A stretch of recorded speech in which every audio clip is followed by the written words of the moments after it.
So correlation and regression is basically the extension of scatter diagram. Extension of scatter diagram. So next step after doing a scatter diagram is do correlation and regression. So up to scatter diagram, we are just seeing the graphical representation. We are just seeing relationship between two variables, x and y. But correlation and regression gives you that formula. That formula, y is equal to f of x. It gives you that formula with which you can actually control your process. And correlation can be positive, it can be negative. It goes same with the scatter diagram, but we can actually get a value here. Correlation value, that is also called as Pearson product movement correlation coefficient. Long name to remember, but correlation coefficient is the short form. Correlation coefficient, and movement means with the change in one variable, other variable moves, and it is innovated, or it is identified by Pearson. The name of the scientist is Pearson. So Pearson, we call it as a correlation coefficient, and it is represented by R in all the statistical softwares or in Excel also. And this is the formula to calculate R. We'll not talk about this formula, which is complicated to see, not complicated to calculate, but complicated to see for eyes. We get scared with summation and all those things. So let's not talk about this. We'll directly go to Excel. I'll tell you the easiest and most effective way of doing this regression.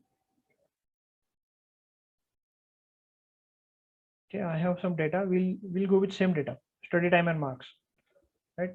हमने ये किया था. Let's do that again. Go to insert XY graph. क्या हो गया?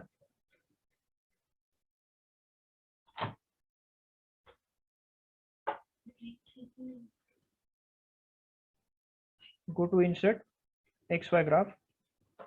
Okay, so you are getting this scatter diagram, right? And this is scatter diagram, right? This is not giving me any mathematical equation. I know that there is a relationship between study time and mark, but to what extent?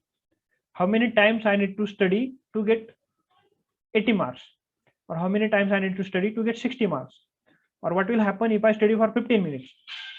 That equation is not there, and that strength, up to what extent it is related, is not there. So to do that, as we know, the scatter diagram is done.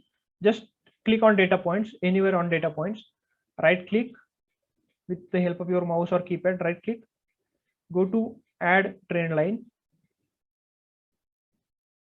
and here you Excel will automatically add a linear trend line, and there are additional trend lines like exponential, logarithmic. These are like add-ons, which are extension of non-normal datas. You can keep on doing this, but for this example, we are going with the normal.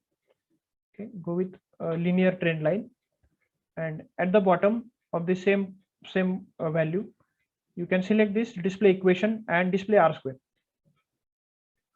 Display equation and display R square, and that's it. This is all about regression. There is nothing else.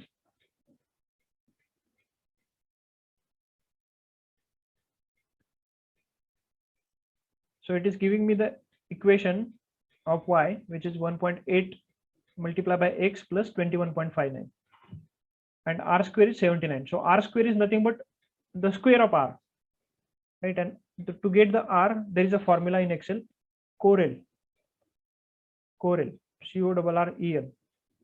and you just need to select the two arrays. In this case, these are my two arrays. Now it doesn't really matter whether which one is x or which one is y.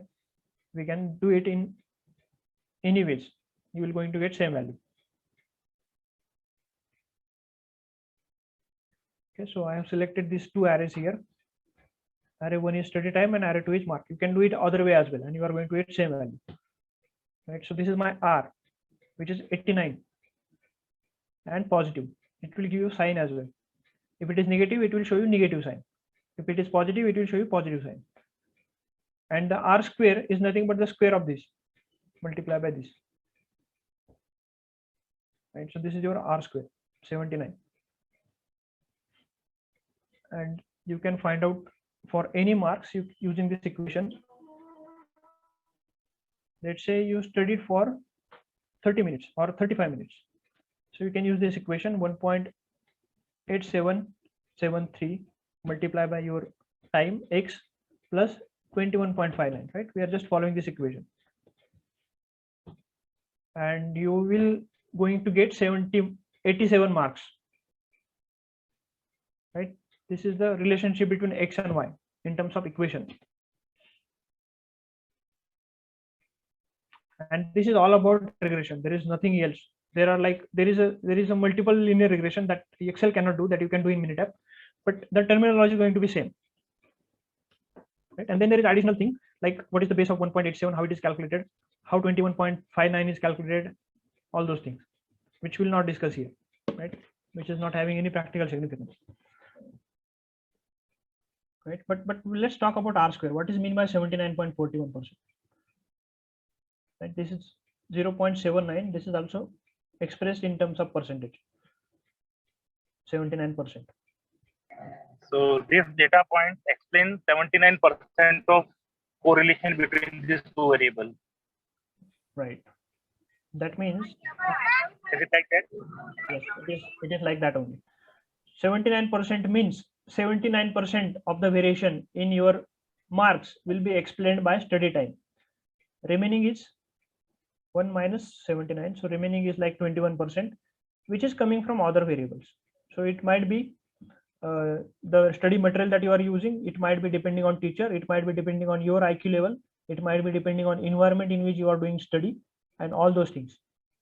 But 79% variation is explained by study time only, which is quite large, right? That is an representation of R square. So higher R square is better. R square value you are going to get from 0 to 1. From 0 to 1. So for -1 also you are going to get positive R square because we are taking a square. For -1 you are going to get positive 1. And for positive 1, of course, positive 1. And it can go from 0 to 1. So higher R square is always going to be better for controlling the Y variable. Yes, and same can be done in Minitab also. But I usually like Excel for doing this because it is very handy, and the couple of clicks you will be able to get that relationship. And R square higher usually means that the model is quite good. You can use this model, which is represented by R square. Yes, any question in correlation and regression? Correlation is this 89 is correlation, and this 79 or this equation is regression.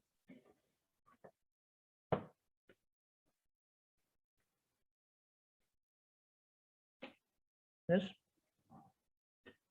we'll do this for this also. Go to insert graph. Sub ले लिया. Okay, select this, go to insert scatter diagram, right click on the data, go to add trend line and select display equation and R square. Done. Regression is done. Right, so R square is 91%. That means the cell in the ice cream, or 91% of the cell in the ice cream, is explained by temperature. There are like 9% variables, which might be the location of the parlor, ice cream parlor, which might be the taste, which might be the behavior of the seller, all those things, which are contributing to 9% only. 91% is an ice cream, is an temperature, is effect because of temperature, which is very helpful, right? So if the ice cream parlor wala come to know about this equation, imagine what he will do, because he knows the forecast of the temperature for next week. So based on the forecast of the temperature, he will be able to control his inventory.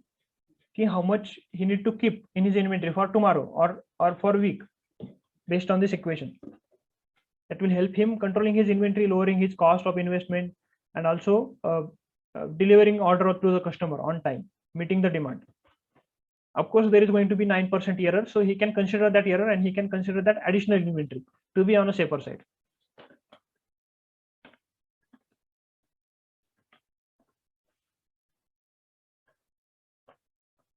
Yes, any other question here in regression and correlation? Not exactly. In ANOVA result, sometimes there is a term appears that is called. Sorry, you're not audible.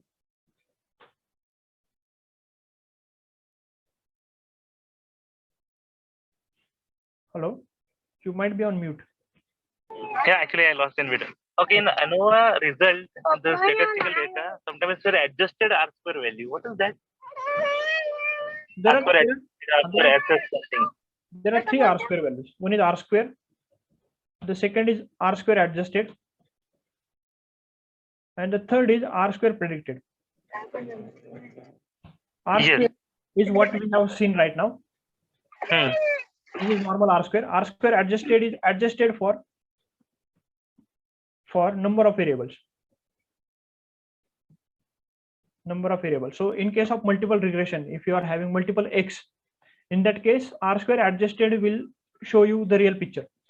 What will happen with R square is it is always going to increase with the addition of any variable. With the addition of any variable, R square is always going to increase.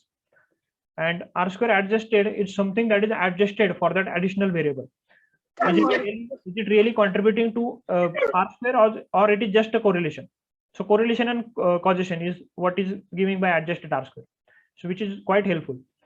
So if you keep on adding the variable, let's say you are doing multiple regression for 10 X variables.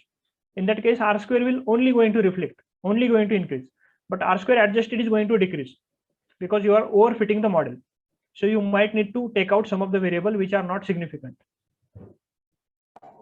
Okay. And predicted is something that is used to predict your outcome or Y for future values. So if R square adjusted is 90% and if predicted is 80%, then for new values you are not going to get that much accuracy, only 80%. And so model is not adequate. So in ideal case scenario, you have to see R square adjusted, predicted, and R square. Both three values has to be close to each other. That is ideal model. Okay. Okay. Okay. I need to explore and read more on this, and probably I'll get some more questions. Yes, sure. Sure. There is actually one slide in the presentation that we can take a look at. See this. R square adjusted and R square, the meaning of this. So we have three variables: percentage potato, cooling rate, and cooling temperature.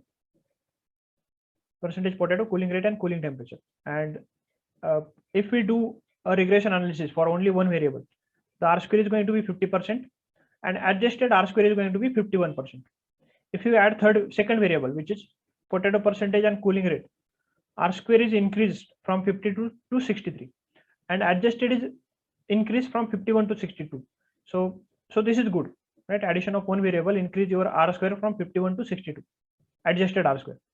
With addition to third variable, percentage potato, cooling rate, and cooking temperature, third variable. So we have three variable. R square has increased from 63 to 65, but R square adjusted is not increased. That means this cooking temperature is not significant in your model. You might need to take it out. Okay. Okay. R square adjusted is only going to increase with the addition of variables, which is called as overfitting of the model, which you really don't want to do.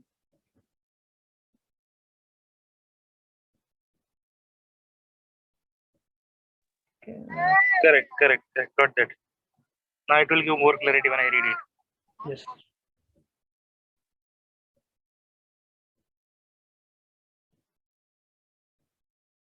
So this is about a regression.